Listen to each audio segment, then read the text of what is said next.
Next നമ്മൾ പഠിക്കുന്നത് Python ഫംഗ്ഷനിൽ റീകർഷൻ എന്ന് പറയുന്ന ഒരു ഓപ്ഷനാണ്. സോ റീകർഷൻ എന്ന് പറയുന്നത് നമ്മളെ ഫംഗ്ഷനുള്ളിൽ ആ ഫംഗ്ഷനെ തന്നെ കോൾ ചെയ്യുന്ന ഒരു പ്രോസസ്സിനെയാണ് നമ്മൾ റീകർഷൻ എന്ന് പറയുന്നത്.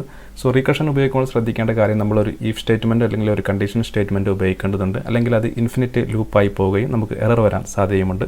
സോ നമ്മളിവിടെ ഒരു ഫംഗ്ഷൻ ക്രിയേറ്റ് ചെയ്യുന്നു, റീകർഷൻ എന്ന് പറയുന്ന ഒരു ഫംഗ്ഷൻ ക്രിയേറ്റ് ചെയ്യുന്നു.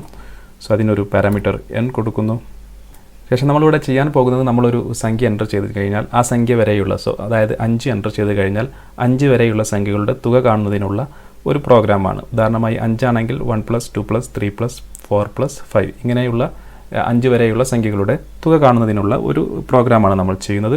സോ നമ്മൾ ഈ ഫംഗ്ഷനുള്ളിൽ ഈ ഫംഗ്ഷനിൽ തന്നെ നമ്മൾ കോൾ ചെയ്യുന്നു. അത്തരം പ്രോസസ്സിനെയാണ് നമ്മൾ റീകർഷൻ എന്ന് പറയുന്നത്.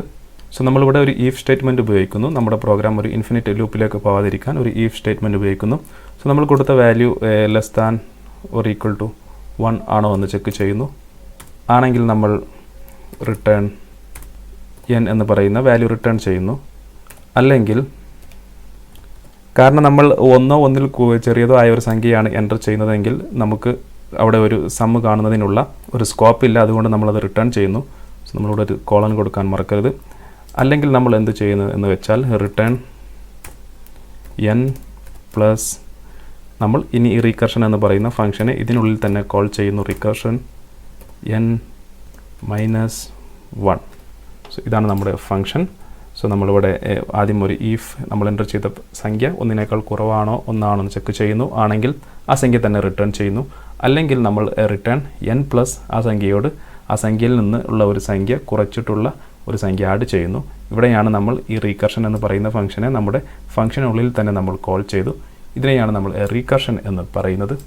സോ നമുക്ക് ഒരു വേരിയബിൾ ഇവിടെ ഡിക്ലെയർ ചെയ്തതിന് ശേഷം നമുക്ക് നമ്മുടെ ഈ ഫംഗ്ഷനുള്ളിലെ റിട്ടേൺ വാല്യൂ അതിലോട്ട് സ്റ്റോർ ചെയ്യാം. അതിനുശേഷം നമ്മൾ ഈ ഫംഗ്ഷൻ വാല്യൂ പ്രിൻറ്റ് ചെയ്യുന്നു. നമുക്ക് കിട്ടിയ റിസൾട്ട് പ്രിൻറ്റ് ചെയ്യുന്നു. എസ്സിലാണ് നമ്മുടെ റിസൾട്ട് സ്റ്റോർ ചെയ്തിട്ടുള്ളത്. സോ ഞാൻ ആദ്യമായി ഇവിടെ ഒരു 2 എന്ന് പറയുന്ന ഒരു വാല്യൂ പാസ് ചെയ്യുന്നു. സോ നമുക്ക് റൺ ചെയ്ത് കഴിഞ്ഞാൽ 2 എന്ന് പറയുന്നതിൽ 1 + 2 ആണുള്ളത്. സോ 1 + 2 3 എന്ന് പറയുന്ന റിസൾട്ട് ലഭിക്കുന്നു. സോ അതുപോലെ ഞാൻ 5 എന്ന് പറയുന്ന നമ്പർ പാസ് ചെയ്ത് കഴിഞ്ഞാൽ 1 മുതൽ 5 വരെയുള്ള സംഖ്യകളുടെ തുക കാണുന്നു. സോ നമുക്ക് റൺ ചെയ്ത് കഴിഞ്ഞാൽ 1 + 2 + 3 + 4 + 5 അത് നമുക്ക് 15 ലഭിക്കുന്നു. അതുപോലെ നമുക്ക് 10 വരെയുള്ള സംഖ്യകളുടേതാണ് കാണണമെങ്കിൽ നമ്മൾ 10 എന്ന് പാസ് ചെയ്യുന്നു. 10 എന്ന് പാസ് ചെയ്ത് കഴിഞ്ഞാൽ നമുക്ക് 55 എന്ന് പറയുന്ന റിസൾട്ട് ലഭിക്കുന്നു. സോ ഇത്തരത്തിൽ നമുക്ക് ഒരു ഫംഗ്ഷനുള്ളിൽ ആ ഫംഗ്ഷനെ തന്നെ കോൾ ചെയ്യുന്ന പ്രോസസ്സിനെയാണ് നമ്മൾ റീകർഷൻ എന്ന് പറയുന്നത്. അതിനുള്ള ഒരു എക്സാമ്പിളാണ് നമ്മളിപ്പോൾ ചെയ്തത്.